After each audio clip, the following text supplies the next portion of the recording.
ये क्वेश्चन है आपका आया हुआ कंप्यूटर साइंस 2011 में। क्वेश्चन है आइगन वैल्यू ऑफ दिस। ये आपको कोई मैट्रिक्स दी गई है और इस मैट्रिक्स की आपको क्या बताना है, आइगन वैल्यू। तो अब देखिए, अगर आप आइगन वैल्यू फाइंड करना चाहते हैं, एक तो तरीका है आपका कैरेक्टरिस्टिक इक्वेशन से आप इसको फाइंड कर लें। लेकिन अगर आप उससे फाइंड करेंगे, और ये क्वेश्चन आपका था 1 मार्क्स में, तो अगर आप कैरेक्टरिस्टिक इक्वेशन से इसके आइगन वैल्यूज को फाइंड करेंगे तो होगा क्या, आपका टाइम ज्यादा खर्च होगा। तो जब आप क्वेश्चन को सोल्व करें तो आप पहले उस क्वेश्चन को देख लीजिए, क्या इस क्वेश्चन में कोई ट्रिक भी लग सकती है जिससे हमारा जो क्वेश्चन है वो हम आसानी से सोल्व कर सके। तो अगर आप इस क्वेश्चन को ध्यान से देखें तो आपको क्या दिखाई दे रहा है, यहाँ पे देखिए एक ट्राइंगल बन रहा है, यानी कि ये एक ट्राइंगुलर मैट्रिक्स है। और अगर आपके पास कोई ट्राइंगुलर मैट्रिक्स हो तो उसके आइगन वैल्यू क्या होती है, मैंने आपको बताया था। उसकी आइगन वैल्यू होती है उसकी डायगोनल पे रखे हुए सारे के सारे एलिमेंट। तो अब यहाँ पे डायगोनल पे कौन कौन सा एलिमेंट है, आपका 1, आपका 4 और आपका 3। तो इस हिसाब से आपकी आइगन वैल्यू क्या हो जाएगी, 1, 4 एंड 3। आप मैच कर लेंगे, देखिए 1, 4, 3 आपका पहला ऑप्शन ही आपका सही है। तो आपका जो ऑप्शन नंबर ए है वही आपका राइट आंसर है। यहां तक आई बात समझ में। अब देखिए नेक्स्ट पे चलते हैं। ये आपका क्वेश्चन है, ये मैकेनिकल में आया आया हुआ है। सन इसके आप मतलब ये आया हुआ क्वेश्चन है, आप इसमें ईयर का मुझे पता नहीं, मैं लिख नहीं पाया, इसका ईयर मिस हो गया मुझसे। तो खैर, ये आपके पास कोई मैट्रिक्स है, P is equal to element है उसके P11 P12 11 मतलब, देखिए मैं आपको फिर से बता रहा हूं कि ये P11 आप इसको 11 नहीं बोल सकते। कुछ माइंड में बात आ सकती है कि सर क्या हम इसको 11 बोल सकते हैं, तो मैं कहूंगा नहीं, गलत होगा 11 बोलना। क्योंकि पहला जो 1 है वो रिप्रेजेंट करता है आपकी रो को, और जो दूसरा है आपका वो रिप्रेजेंट करता है आपके कॉलम को। तो आप इसको 11 नहीं बोल सकते, आप इसको P11 बोलेंगे या फिर P12 बोलेंगे या फिर P21 P22 ऐसे ही बोलना पड़ेगा आपको। क्योंकि फर्स्ट जो नंबर है वो आपका रो को रिप्रेजेंट करता है, जो सेकंड नंबर है वो आपका कॉलम को रिप्रेजेंट करता है। तो एलिमेंट वही दिए गए हैं आपको, P11 P12 P21 and P22। आगे पढ़ेंगे क्वेश्चन को। Are non zero eigen value and one of its eigen value is 0 which is true. ये क्वेश्चन है आपका, ये आपका क्वेश्चन है। अब देखिए क्या करेंगे आप, यहाँ पे देखिए सबसे पहले आप इसका डिटर्मिनेंट फाइंड करें। डिटर्मिनेंट क्या होगा इसका, देखिए P11 इंटू P22, डिटर्मिनेंट क्या होगा इसका, P11 P22 माइनस P21, ये देखिए P21 इंटू P12, ये आपका डिटर्मिनेंट हो गया। और डिटर्मिनेंट इक्वल टू क्या होता है आपका, जो आइगन वैल्यू होती है उनका multiplication. Determinant of matrix is equal to multiplication of eigen values. और क्वेश्चन में आपको कहा गया है कि जो आपकी आइगन वैल्यू है उनमें से एक eigen value, one of its eigen value is 0। तो अगर इनमें से कोई भी एक 0 होगा तो ये किसके इक्वल हो जाएगा, इधर 0 के। तो ये बचेगा कि आपका P11 P22 minus P21 P12। Match कीजिए, ये कुछ आपको दिखाई दे रहा है ऑप्शन में, देखिए यहाँ पे देखते हैं P11 P21 minus P12 P21 is equal to 1। ये क्या है आपका, लेकिन यहाँ पे 0। यहाँ पे देखिए आप P11 P22 minus P12 P21 is equal to 1। Sorry ये आपका है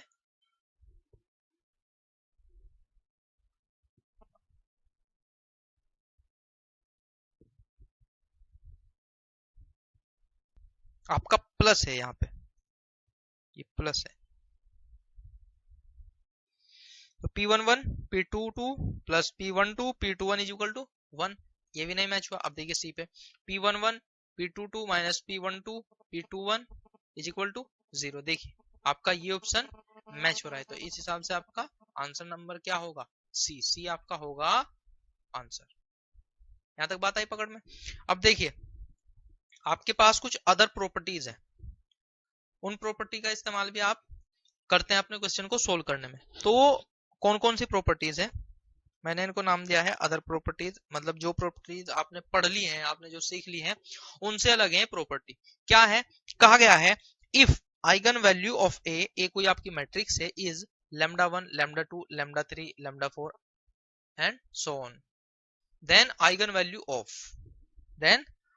वैल्यू ऑफ देखिए ये क्या है आपका के ए है, ये यहाँ पे ये आपका इस तरीके से के इंटू ए, मतलब किसी मैट्रिक्स ए में आपने के कोई स्केलर है उससे मल्टीप्लाई कर दी, तो आपकी जो आइगन वैल्यू है उनपे क्या इफेक्ट होगा। देखिए अगर आपके पास कोई मैट्रिक्स है ए एन क्रॉस एन की कोई आपके पास मैट्रिक्स है और उसकी जो आइगन वैल्यू है वो आपकी λ1 λ2 λ3 λn कुछ इस तरह से आपकी आइगन वैल्यू है, तो क्या होगा जो आपकी के ए की जो आपकी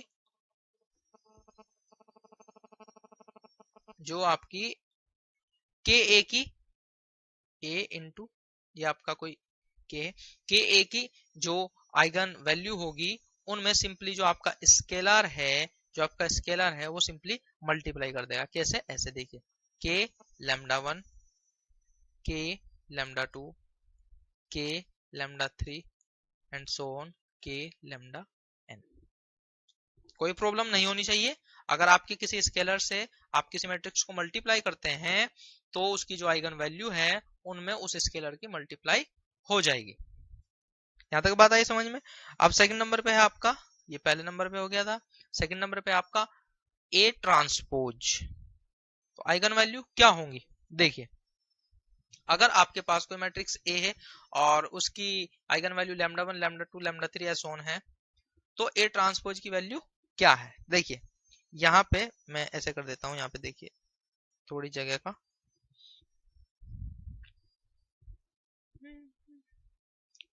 ये देखिए मैं यहाँ पे कर देता हूं,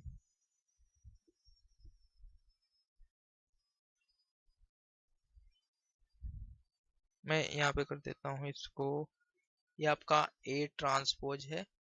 तो यहाँ पे मैं कर देता हूँ इसका, क्या होगा कि जो आपकी आइगन वैल्यू है, eigen values does not change. मतलब क्या हुआ इसका कि अगर आपके पास ए कोई मैट्रिक्स है और उसके आपके पास आइगन वैल्यू है, तो आपके ए के ट्रांसपोज की आइगन वैल्यू भी सेम ही रहेगी। मतलब क्या रहेंगी आपकी λ1 λ2 λ3 λ4 एंड सो ऑन। इसके बाद है आपका थर्ड नंबर पे क्या है आपका, कि अगर आपके पास कोई मैट्रिक्स है ए और आपने उसकी पावर कर दी के क्या है आपका कोई स्केलर है, तो उसकी आइगन वैल्यू क्या होगी। देखिए शुरू में स्टार्टिंग में आपकी आइगन वैल्यू थी λ1 λ2 λ3, लेकिन अगर आप ए की पावर के कर देते हैं तो आपकी जो आइगन वैल्यूज हैं उनमें भी आप पावर पे के कर देंगे। λ1 पावर के, λ2 पावर के, λ3 पावर के एंड λ4 पावर, ये सब में अलग अलग है, λ4 पावर के एंड सो ऑन। यहां तक बात आई है आपकी समझ में। इसके बाद आपकी फोर्थ है ए इनवर्स। अगर आपके पास कोई मैट्रिक्स ए है और अगर आप उस मैट्रिक्स की आपकी जो आइगन वैल्यू है वो आपकी λ1 λ2 और λ3 है, तो ए इनवर्स का क्या होगा। देखिए ए इनवर्स के लिए हम फाइंड कर रहे हैं, तो ए इनवर्स के लिए सिंपल है। देखिए मैंने आपको पहले बताया था कि जो आपका माइनस का साइन होता है, -1 होता है, अगर आप इसको ऐसा कर दे देखिए तो क्या हो जाता है प्लस, यानी कि आपने क्या किया, इसका रेसिप्रोकल कर दिया। तो रेसिप्रोकल करने पे आपका क्या होता है, जो आपकी पावर होती है उसका साइन चेंज हो जाता है। तो यहाँ पे भी आपने वही किया है कि जो आपका ए है, आपने अगर इसको रेसिप्रोकल कर लिया तो क्या होगा, इसका साइन भी यहाँ पे 1 का चेंज हो गया। तो इसी चीज का इस्तेमाल हम यहाँ पे करेंगे। अभी तक जो आपका ए था उसकी जो वैल्यू थी वो क्या थी आपकी, λ1, λ2 एंड λ3। तो अगर आप ए इनवर्स की बात करेंगे तो उनकी वैल्यू क्या हो जाएगी आपकी 1 upon λ1, 1 upon λ2, 1 upon λ3 and so on. आइए बात समझ में, देखिए ये लॉजिक हम कहां से लाए हैं, ये लॉजिक हम लाए हैं 1 अपॉन ए से। अब देखिए चलते हैं आगे।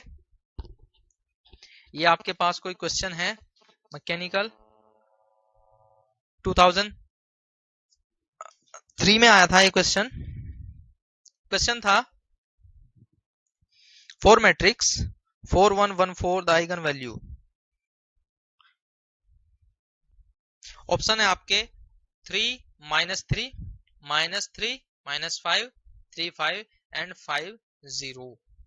अब देखिए आपके पास दो तरीके हैं इस क्वेश्चन को करने के। पहला तरीका है आपका कैरेक्टरिस्टिक इक्वेशन से आप इसको सोल्व करें, और सेकंड मेथड है आपका कि आपको जो प्रॉपर्टीज पता है उन प्रॉपर्टीज का आप इस्तेमाल करें। तो देखिए हम यहाँ पे प्रॉपर्टीज का इस्तेमाल करेंगे। देखिए कैसे, हम जानते हैं कि जो आपकी मैट्रिक्स है, जो ये आपकी मैट्रिक्स है, हमने इसको नाम दे दिया ए। ये आपकी 2 क्रॉस 2 की मैट्रिक्स है। 2 क्रॉस 2 का मतलब 2 रो और 2 कॉलम। तो इसकी जो आइगन वैल्यू होगी वो क्या होगी, 2 ही आइगन वैल्यू होगी, जिसको हमने नाम दे दिया λ1 और λ2। तो अगर आप λ1 प्लस λ2 करते हैं तो क्या होता है, अगर आप किसी मैट्रिक्स की आइगन वैल्यू को ऐड करते हैं तो आइगन वैल्यू का ऐड क्या होता है, ट्रेस के इक्वल होता है, यानी 4 प्लस 4, 4 प्लस 4। ट्रेस क्या होता है आपका, जो डायगोनल पे एलिमेंट होते हैं उसी को हम ट्रेस बोलते हैं। तो λ1 plus λ2 is equal to 4 plus 4, so λ1 plus λ2 is equal to 8। आप इसको इक्वेशन 1 मान लेंगे। इसके बाद दूसरी जो आपकी प्रॉपर्टी थी, दूसरी प्रॉपर्टी क्या कहती है कि जो आपका डिटर्मिनेंट ऑफ मैट्रिक्स है, जो आपका डिटर्मिनेंट ऑफ मैट्रिक्स है वो किसके इक्वल होता है, आपका किसके इक्वल होता है, वो आपके आइगन वैल्यूज का जो मल्टीप्लीकेशन होता है उसके इक्वल होता है। तो आप डिटर्मिनेंट ऑफ ए क्या होगा आपका, diagonal multiplication minus diagonal multiplication, means 4 into 4 16 minus 1 into 1 1 is equal to λ1 and λ2। यहाँ पे हम इसको अभी नहीं बनाते, सेकंड ये आगे सोल्व हो जाएगी। सोल्व होके आप क्या कर सकते हैं, यहाँ पे देखिए ऐसे कर रहा हूं मैं इसको सही फॉर्म में लिख रहा हूँ, λ1 λ2 is equal to 15, equation number second. अब देखिए आपके पास आप इन दो इक्वेशन को सोल्व कर सकते हैं, और सोल्व करके आपके पास λ1 और λ2 की वैल्यू आ जाएंगी। या आप ऐसा भी कर सकते हैं कि आप इनको सोल्व ना करें, आप जो आपको ऑप्शन दिए गए हैं आप उनसे इनको सेटिस्फाई करा लीजिए। कैसे, देखिए आप फर्स्ट ऑप्शन को सेटिस्फाई कराएंगे कैसे, 3 - 3 आप 3 रखेंगे। देखिए यहाँ पे मैं रख के दिखा रहा हूँ, देखिए 3 फर्स्ट, और सेकंड पे क्या है आपका -3। ये क्या आ रहा है आपका 0, लेकिन आपका क्या है 8 है, तो आपका ऑप्शन नंबर ए गलत होगा। इसके बाद हम सेकंड की बात करते हैं। देखिए -3 है शुरू में, और फिर आपका -5 है, तो क्या आएगा -8, बट आपका क्या आ रहा है 8, तो आपका ऑप्शन नंबर बी भी रॉन्ग है। इसके बाद देखिए आप सी, देखिए सबसे पहले आप क्या रख रहे हैं 3, फिर प्लस ये वाला साइन, और फिर 5 इज इक्वल टू 8, तो आपका क्या है 3 + 8, देखिए आपका 8 ही है। तो ये हो सकता है आपका ऑप्शन सही हो, लेकिन आपको कंप्लीटली कंफर्म करना है, पक्का पक्का कंफर्म करना है। उसके लिए आप क्या करेंगे, इन दोनों की दोनों जो वैल्यू है 3 और 5 को, इनको आप जो आपकी सेकंड इक्वेशन है उसमें भी रख के देखेंगे, और देखते हैं कि ये ऑप्शन आपकी सेकंड इक्वेशन को सेटिस्फाई कर रहे हैं या नहीं। अगर ये आपकी सेकंड इक्वेशन को भी सेटिस्फाई करेंगे तो आपका आंसर नंबर सी ही होगा। ठीक है, तो देखिए अब कैसे करते हैं हम, देखिए 3 λ1 एंड λ2 क्या है आपका 5, सो वैल्यू क्या होगी 3 × 5 यानी कि 15। देखिए 15 और 15, और ये भी आपका 15, इसका मतलब क्या हुआ 8 भी आ रहा है आपका, ये भी सेटिस्फाई हो रही है सी वाले ऑप्शन से फर्स्ट इक्वेशन, और आपकी सेकंड इक्वेशन भी सेटिस्फाई हो रही है। इस हिसाब से आपका ऑप्शन नंबर सी ही राइट ऑप्शन होगा। तो option number C will be your answer. अब अगला आपका ये क्वेश्चन है मैकेनिकल 2004 में आया था आपका क्वेश्चन। क्वेश्चन क्या है आपका, the sum of eigen values of the matrix, the sum of eigen values of the matrix. अब देखिए आपको सम बताना है, sum means lambda 1 plus lambda 2 plus lambda 3, ये आपको फाइंड करना है।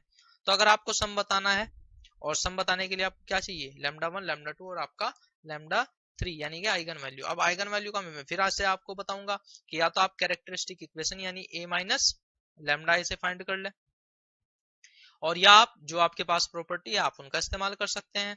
जो भी आपके लिए आसान हो वही मेथड आपको एग्जाम में अप्लाई करना है, नहीं तो आपका टाइम ज्यादा खराब होगा और आप हो सकता है कि उस क्वेश्चन का आंसर भी आप सही से न निकाल पाए, क्योंकि लंबे प्रोसीजर में हो सकता है कि आपसे गलती हो जाए। तो देखिए हम यहाँ पे अपनी प्रॉपर्टीज का इस्तेमाल करेंगे। प्रॉपर्टी क्या कहती है आपकी, प्रॉपर्टी क्या कहती है आपकी कि sum of eigen value is equal to trace of the matrix. आ रही है बात समझ? अब देखिए sum of the eigen value क्या है आपका, मान लीजिए वो लैम्डा 1 लैम्डा 2 और लैम्डा 3 है। मैं पहले आपको बता चुका हूं इस बारे में कि अगर आपकी 3 क्रॉस 3 की मैट्रिक्स है तो आपकी जो आइगन वैल्यू है वो भी आपकी 3 होगी। अब आप उनको नाम दे सकते हैं लैम्डा 1 लैम्डा 2 और लैम्डा 3, या जो भी आप चाहें वो आप उनको नाम दे सकते हैं, लेकिन हम पहले से लैम्डा बात मान के चल रहे तो हम लैम्डा से ही याद रखेंगे, कंफ्यूजन उससे नहीं होगा। इसके बाद is equal to trace of the matrix. अब ट्रेस क्या होता है मैं पहले भी आपको बता चुका हूं, जो भी आपके मैट्रिक्स के मैट्रिक्स पे डायगोनल पे जो एलिमेंट होते हैं वही आपका ट्रेस होता है। तो देखिए ट्रेस क्या होगा, देखिए आपका 1 5 1 1 प्लस 5 6 प्लस 1 क्या हुआ आपका 7, और 7 आपका आप मैच करेंगे 7 कहाँ पे, देखिए आपका ऑप्शन नंबर बी पे 7 है, तो जो आपका ऑप्शन नंबर बी है वही आपका आंसर होगा। अब ये क्वेश्चन है आपका मैकेनिकल 2005 में आया था। क्वेश्चन है which one of the following is an eigen vector of the matrix. ये आपको मैट्रिक्स दे दी गई है 5 0 0 0 0 5 5 0 0 0 2 1 0 0 3 1, और फिर आपको आइगन वेक्टर दे दिए गए जैसे 1 माइनस 2 0 0, और फिर आपका 0 0 1 2, और उसके बाद है आपका 1 0 0 2 माइनस 2, और फिर आपका 1 माइनस 1 2 और आपका 1 है। तो अब आपको बताना है कि आइगन वेक्टर क्या होगा, इन चारों में से कौन एक है जो इस मैट्रिक्स का आइगन वेक्टर है। तो मैंने आपको एक इक्वेशन बताई थी कि वो इक्वेशन आपके लिए आइगन वैल्यू और आइगन वेक्टर को फाइंड करने में, कंपैरिजन करने में, ऑप्शन चेक करने में बहुत ही ज्यादा काम देगी। वो इक्वेशन क्या थी मैं आपको एक बार फिर से बता देता हूं, वो इक्वेशन थी आपकी ax is equal to lambda x, ax is equal to lambda x. हम इसी इक्वेशन का इस्तेमाल आज अपने इस क्वेश्चन को फाइंड करने में करेंगे, जैसे मैं पहले भी इस तरह के एक दो क्वेश्चन आपको करा चुका हूं। तो देखिए हम इसका इस्तेमाल कैसे करते हैं। सबसे पहले आप वैल्यूज को रख लें, जैसे आपका a है तो a की वैल्यू क्या दी गई है, यानी a जो मैट्रिक्स आपका उसको क्या दिया गया है, आप उसकी वैल्यू को यहाँ पे रख लीजिए, जैसे 5 0 0 0, फिर आपका 0 5 0 0, आपने नोट किया होगा क्वेश्चन, आप वहां से देख के लिख सकते हैं। फिर आपका 0 0 2 1, उसके बाद है आपका 0 0 3 1। अब देखिए आपको x क्या रखना है, यहाँ पे x आपको क्या रखना है, देखिए जितने भी आपको ऑप्शन दिए गए हैं, जितने भी आपको ऑप्शन दिए गए हैं आपको उन सारे ऑप्शन को कंटिन्यूअसली रख के देखना है। जैसे आपको a, क्योंकि जो आपका x होता है वही क्या होता है आपका, जो आपका x होता है वही क्या होता है आपका, x क्या होता है आपका आइगन वेक्टर। तो जो आपको ऑप्शन दिए गए हैं आप उन्हीं ऑप्शन में से चेक करेंगे कि कौन सा ऐसा आइगन वेक्टर है जो वो इस मैट्रिक्स का होगा। तो हम इन सारे के सारे ऑप्शन को रख के चेक करते हैं। चलिए हम ए से स्टार्ट करते हैं। सबसे पहले ऑप्शन नंबर ए क्या था आपका, -1 -1 2 0 और 0। अभी देखिए हम ये वैल्यू नहीं रख रहे हैं, हम अभी हम ये वैल्यू नहीं रख रहे, अभी केवल हम इसी को सोल्व कर रहे हैं, इस वाले मैटर को। देखिए हम मल्टीप्लाई करेंगे इनकी। देखिए ये क्या है आपकी 1 2 3 4 4 रो एंड 4 कॉलम, 1 2 3 4। और यहाँ पे क्या है आपका, देखिए 1 2 3 4 4 रो और आपका एक आपका कॉलम। आप इनकी मल्टीप्लाई करेंगे तो आपका 4 4 ये क्या हो गया, मर्ज हो गया, बचा क्या आपका 4 इंटू 1। तो इसका मतलब क्या हुआ कि जो आपकी मैट्रिक्स है, आपकी मैट्रिक्स, ये मैट्रिक्स आपकी 4 इंटू 1 की बननी चाहिए। तो देखिए आप करेंगे, देखिए 5 इंटू -1 -5। अब देखिए जीरो की आप मल्टीप्लाई करेंगे तो कुछ नहीं होगा, ऐसे हॉरिजॉन्टल आप कर सकते हैं जिससे आपको प्रॉब्लम नहीं होगी। देखिए 5 इंटू -1, फिर 0 इंटू 2, फिर 0 इंटू 0, फिर 0 इंटू, मतलब क्या है कि 0 0 होने की वजह से आपको कुछ नहीं मिलेगा। फिर इसके बाद देखिए 0 इंटू -1 0, फिर 5 इंटू 2 10, और देखिए फिर 0 0। इसके बाद देखिए 0 इंटू -1 0, फिर 0 इंटू 2 0, फिर 2 इंटू 0 0, और फिर 1 इंटू 0 0। यहाँ तक आ रही है बात समझ में? अब देखिए 0 इंटू -1 0, 0 इंटू 2 0, 3 इंटू 0 0, 1 इंटू 0 0, ये भी आपका 0 हो गया।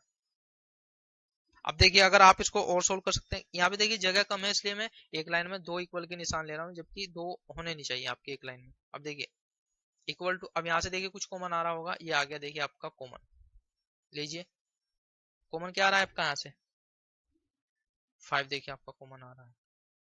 और आपका बचा क्या है यहाँ पे -1 2 0 0।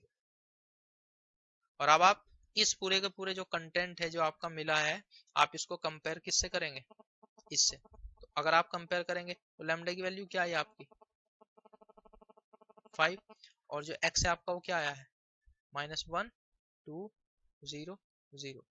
और आप क्या रख के चले थे, ये तो रख के चले थे आप कि -1 2 0 0 x है, और बाद में भी आपका जो x यानी आइगन वेक्टर है वो क्या आया है -1 2 0 0। तो अगर आप देखें तो पहला ही ऑप्शन रखने से आपकी जो इक्वेशन है, जो आपकी इक्वेशन है वो सेटिस्फाई हो रही है। इसका मतलब क्या हुआ कि आपका जो ऑप्शन नंबर ए है वही आपका आंसर है। ऑप्शन नंबर जो ए है आपका वही आपका आंसर होगा। आइए बात समझ में।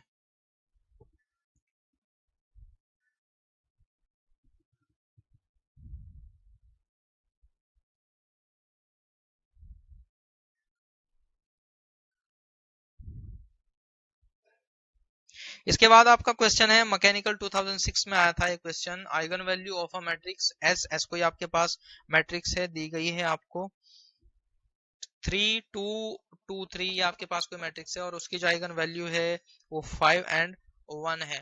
What are the eigen value of matrix S square, what with the eigen value of the matrix S square. अब देखिए ये भी आपकी प्रॉपर्टी से ही हम इसको सोल्व करेंगे।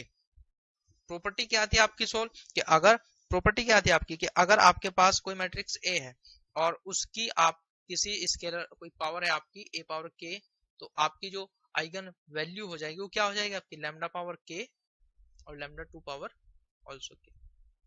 इसी प्रॉपर्टी का इस्तेमाल हम यहाँ पे करेंगे। देखिए आपके पास कोई मैट्रिक्स है एस और उसकी जो लैम्डा 1 और लैम्डा 2 की वैल्यू है क्या है, लैम्डा 1 और लैम्डा 2 की वैल्यू क्या है आपकी 5 और 1। पूछा क्या है आपसे एस स्क्वायर, उन्होंने कह भी दिया भाई एस स्क्वायर क्या है, S into S means multiplication S square है, वो उन्होंने और इसको खोल के लिख दिया है। अब देखिए हम अपनी उस प्रॉपर्टी का इस्तेमाल करेंगे जो हमने लास्ट टाइम अभी सीखी थी। तो देखिए क्या करेंगे हम, S square is equal to lambda 1 power 2 means 2 यहाँ से, और ये आपका लैम्डा 2 पावर 2। अब लैम्डा 1 क्या है आपका 5 स्क्वायर और लैम्डा 2 क्या है आपका 1 स्क्वायर। सो वैल्यू क्या होगी आपकी, देखिए इधर कर देता हूं मैं, 5 स्क्वायर 25, 1 स्क्वायर 1, मैच कर लेंगे आप।